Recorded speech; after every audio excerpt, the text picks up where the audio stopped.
बिहार के voter list पुनरीक्षण से एक चीज निकलकर सामने आई कि बड़ी संख्या में फर्जी वोटर इस वोटर लिस्ट में थे। 2003 के बाद से जिस तरह से चीजें सामने आई थी कि भाई पुनरीक्षण नहीं हुआ है और अब तक इतने साल में गहन पुनरीक्षण की जरूरत महसूस हो रही थी। लोगों की शिकायत थी कि इसमें फर्जी वोटर हैं, घुसपैठिए हैं, और वो बात सच साबित हुई जब अब आंकड़े सामने आए चुनाव आयोग के कि 65 लाख ऐसे लोग हैं जो कभी मर चुके हैं या ट्रांसफर हो चुके हैं या वहां अपने पते पर नहीं मिले और या दस्तावेज मेल नहीं खाए।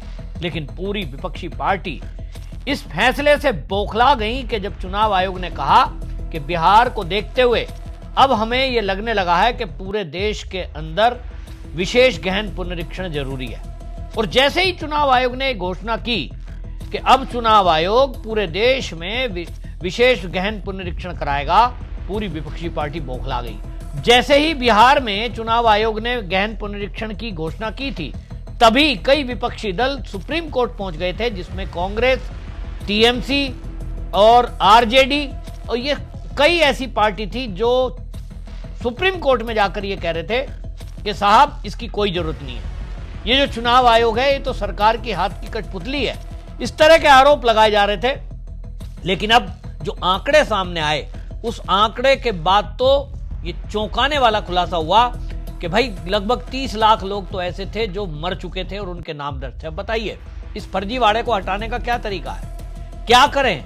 तो वो कहते हैं साहब आधार कार्ड को आप ऐड करिए, पहचान पत्र में मानिए, जबकि चुनाव आयोग ने कहा कि ये कोई पहचान नहीं है, लोगों ने फर्जी बनाए हुए हैं, हमें इसके अतिरिक्त अन्य दस्तावेज भी देखने होंगे। अब इसी को चुनौती देने के लिए सुप्रीम कोर्ट पहुंचे थे कपिल सिब्बल, अभिषेक मनु सिंघवी, प्रशांत भूषण, ये सब पहुंचे और इन्होंने चुनाव आयोग के विरुद्ध जो याचिका लगाई थी उसमें इन्होंने कहा कि तत्काल इस प्रक्रिया को रोका जाए और जो आंकड़े प्रसारित होने वाले हैं उसको रोक लगाई जाए।